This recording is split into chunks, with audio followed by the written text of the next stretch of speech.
Hi, we're out on the range today, so please bear with gunfire you hear in the background. What we're talking today is the names and designations of handgun and rifle calibers. 45-70. 45 what? 70 what? 38 special. What makes it special? Well, hopefully we'll be able to answer a couple of questions like that today. The thing is, I've been asked many times to do a presentation like this, and I've been very reluctant to do it because it's not a demonstration, it's just a lecture, and there's plenty of people out there already that just sit on their ass and talk, and I don't want to be one of them. 2, the information is useful but boring. And 3, it means that you're going to have to sit there and put up with for a long time me yakking and my speech impediment and my Shatner-esque pauses and so forth, and that becomes tedious for a lot of people. But if you can sit through it, more power to you. This also comes with some caveats. Everything I'm going to tell you today is based on my personal experience, my education at various schools and academies I've attended, and the research I've done in reading books and various other source materials. And the thing is, source materials don't always agree with each other. For example, our pal the 38 Special. Most sources will report that it was introduced in 1902, but I can cite several sources that report 1899. Source materials don't always agree with each other. Also, this is a very complex subject. This is my cartridge collection. And this does not even begin to scratch the surface of the different things that are out there. I could go on for days about cartridge designations, but hopefully I'll be able to compress this into a time period best measured in minutes, which means that I'm going to have to hit just the high points. And what I want to cover are the 3 systems that I consider to be the most common ways that cartridges get their names and designations. Now, to start with, let me talk a little bit about cartridge anatomy. We'll use a nice big one like this 50 BMG to make the example. There's 4 components to most cartridges. 1 is the projectile, or bullet. Now some people will refer to the whole thing as a bullet. No, just the projectile is the bullet. 2, propellant, the gunpowder inside here. 3, the primer. And 4, the casing. So you got projectile, propellant, primer, casing. Now let me show you a close-up of a couple of different types of primers. On your left is a 25 ACP and on your right a 22 Magnum. And you can see the primer on the 25. It's a center fire, as where the 22 Magnum is a rim fire. The priming compound is in the rim. Now there are some center fires where you can't see the primer. They actually look like rimfire cartridges. They're rare, but they exist. Now the first system I want to talk about is the 19th century American system where each cartridge has 2 digits, like this, 45-70. What that means is the 45 is the caliber of the rifle, as in a measurement of the bore, the lumen of the barrel in diameter is 0.45 inches. Now you got to remember that's a measurement of the bore, not the bullet.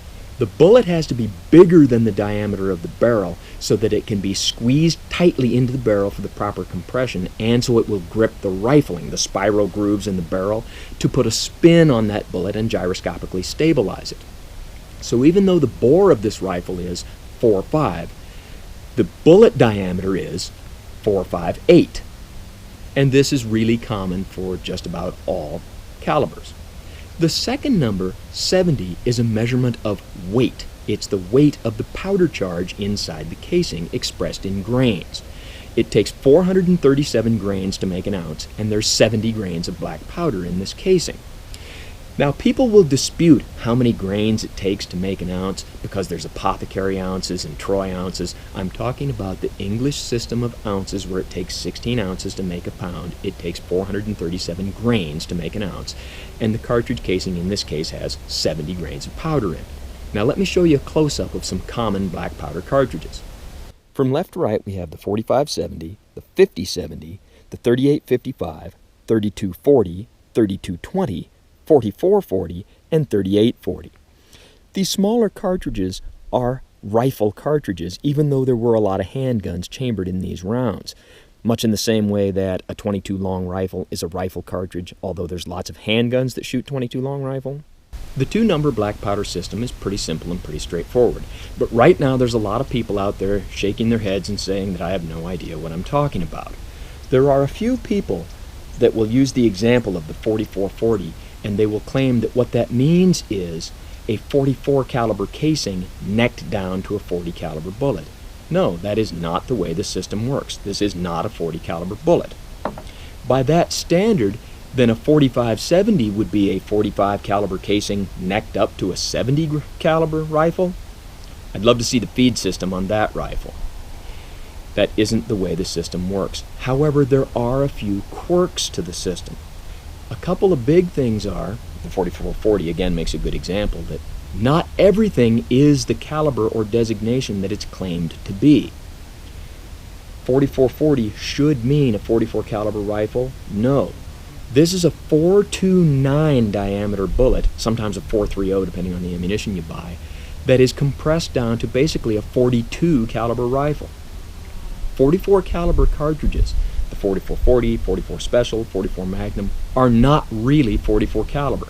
They're all a 429 or 430 bullet squeezed down to basically a 42 caliber gun.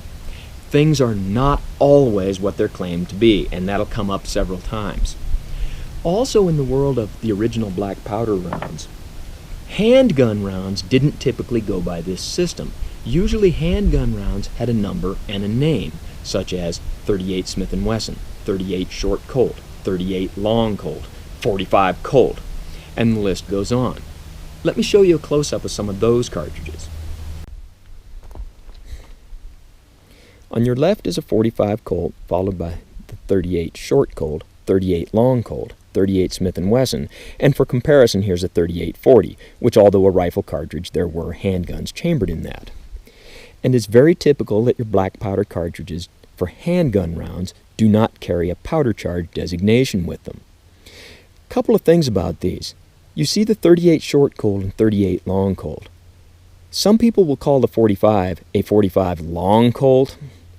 No, that's not really correct. It's just a 45 Colt. To have a Long Colt would require that you had a Short Colt, and if there ever was a Short Colt, it certainly wasn't produced in any mainstream way. Now, something about these 38 caliber cartridges. This is not an optical illusion. The 3840 seems to have a larger diameter bullet than the other 38s. That's because it does. These three cartridges, although they're called 38 caliber, aren't. They're a 357, 358, or 359.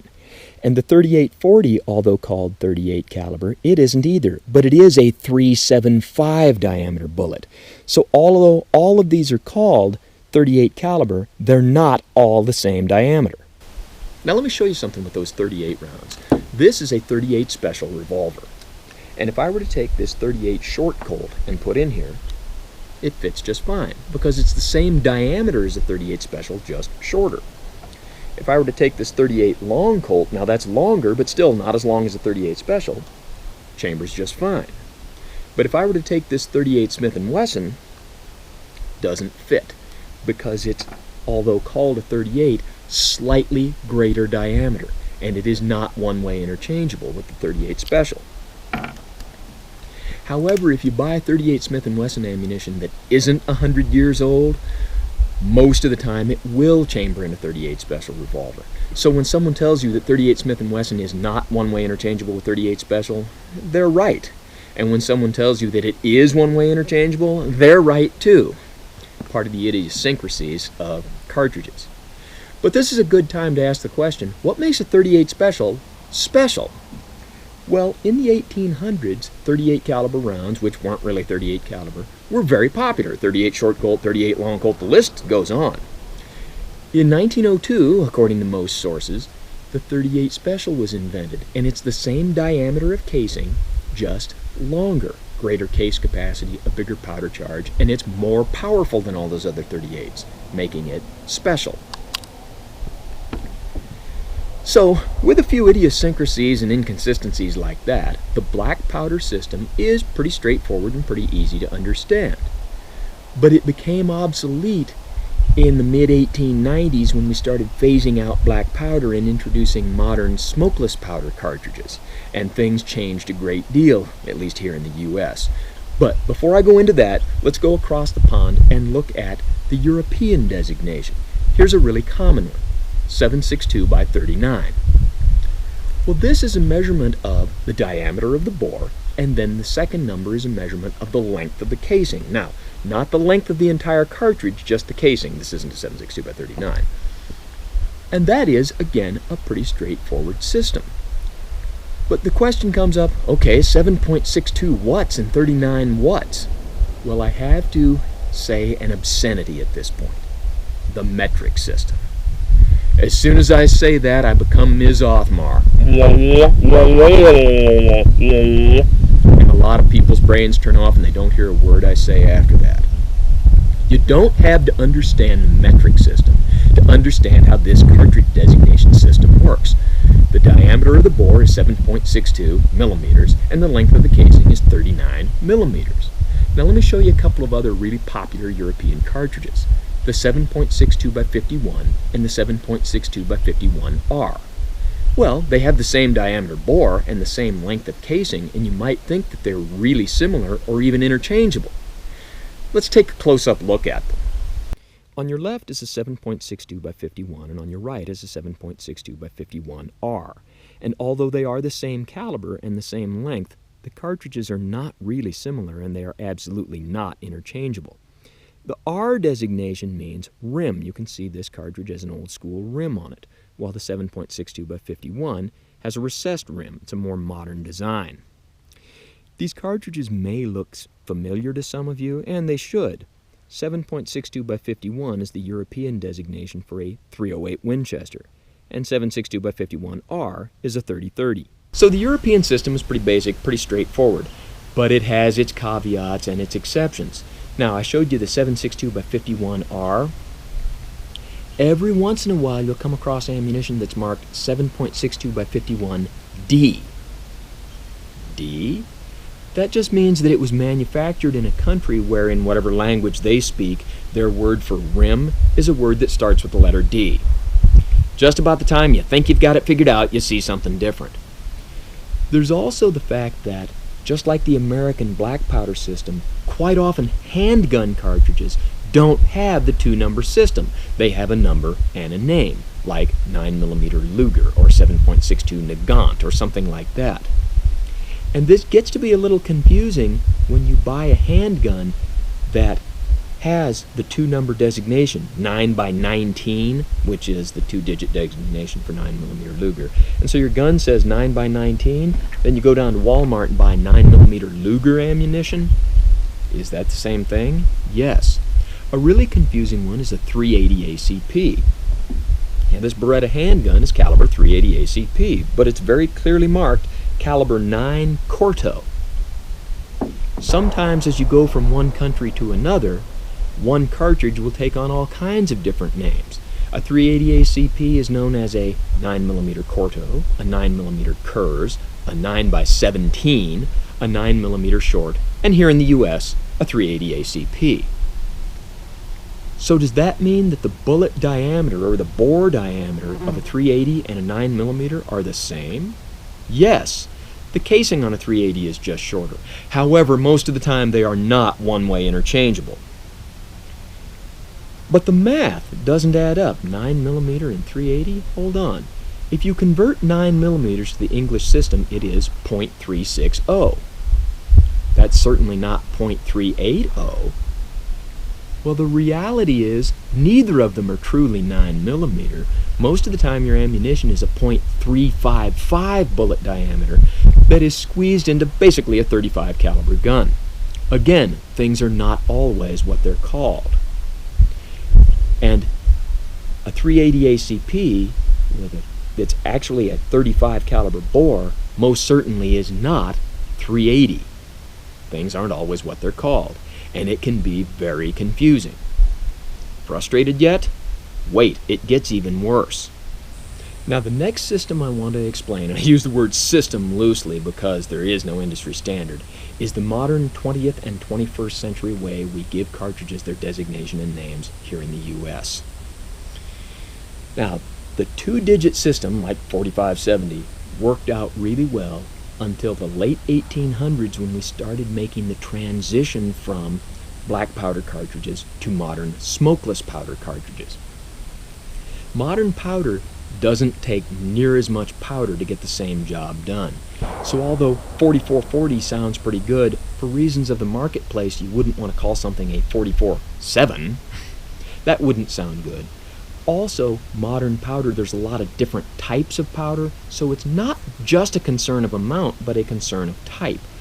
And so that designation went by the wayside, and we started giving most cartridges just a number and name designation. The first one, according to the sources I read, in 1896 was the .30 Winchester centerfire. This was the first cartridge that wasn't a revamped black powder cartridge. It was designed as a modern powder cartridge.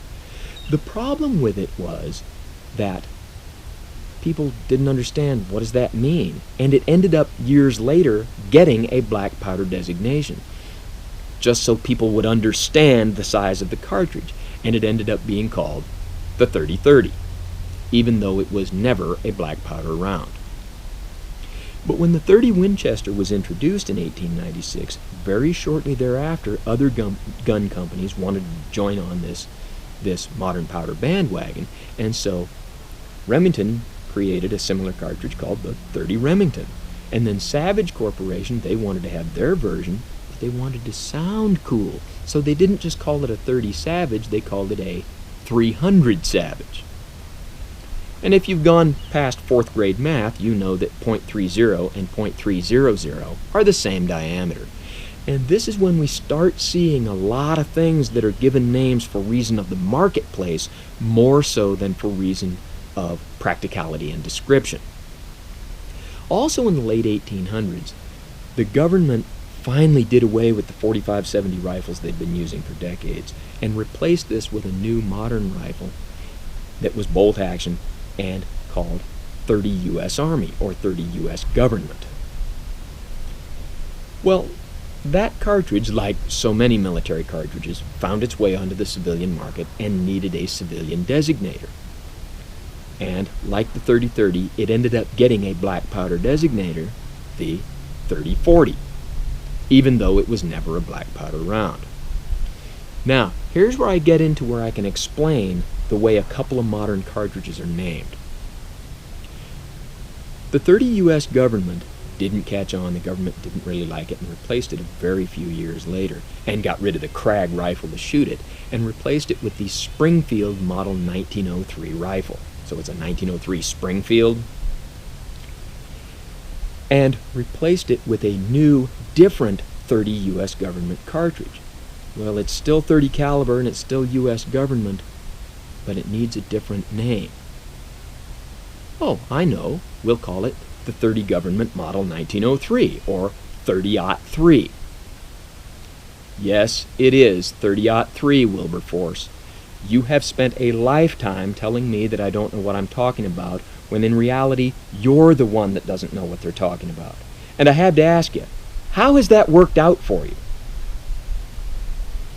But to get back on task, most people are familiar with the .30-06, .30-03, .30 U.S. Government, Model 1903.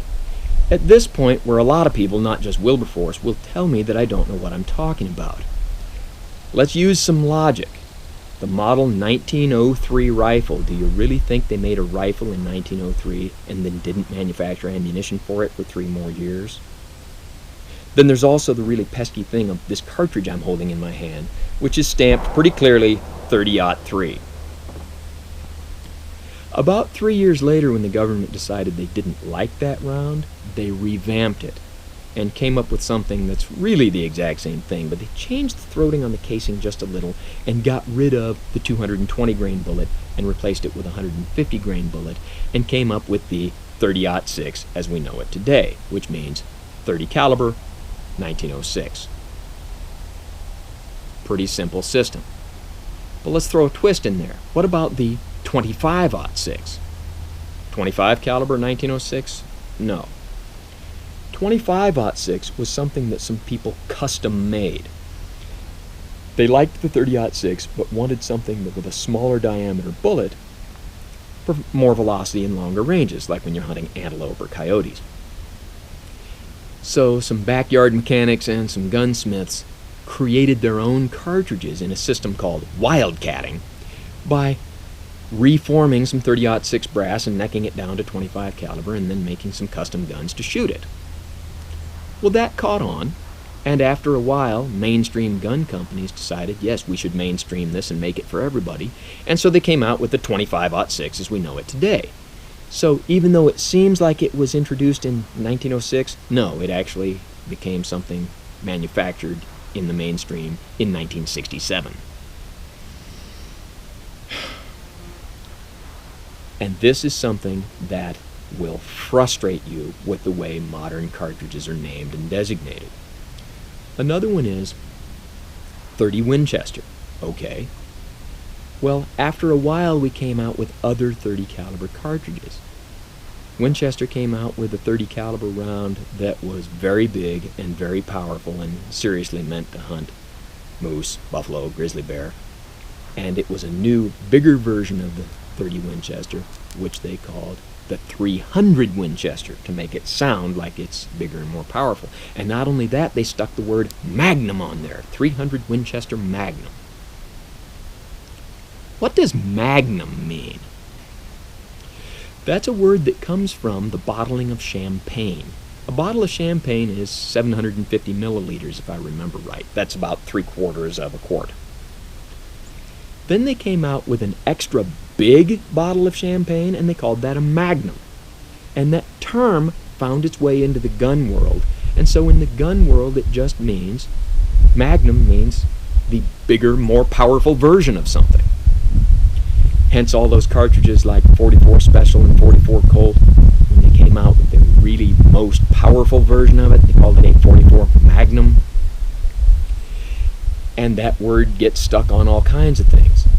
So when you had the 30 Winchester and then the 300 Winchester Magnum, many years later when they came out with a new 30 caliber government cartridge to replace the 30-06, it was 30 caliber and it was made by Winchester, and it was given a metric designation to be NATO compliant with our allies, so it was called the 7.62 NATO. But when the 7.62 NATO, a version of it, found its way onto the civilian market, like most military cartridges do, they had to give it an English measurement designation. Well, it's 30 caliber, it's a Winchester, but we've already used up those names. What will we call it? Oh yeah, we'll just abandon the idea of using the bore diameter as a caliber, and we'll call this one by the bullet diameter, 308 Winchester. And that creates a lot of confusion for people who look at, 308 Winchester, 30-30, 30-06. So is this barrel slightly bigger? No, they just on that cartridge decided to use the bullet diameter as opposed to the bore diameter.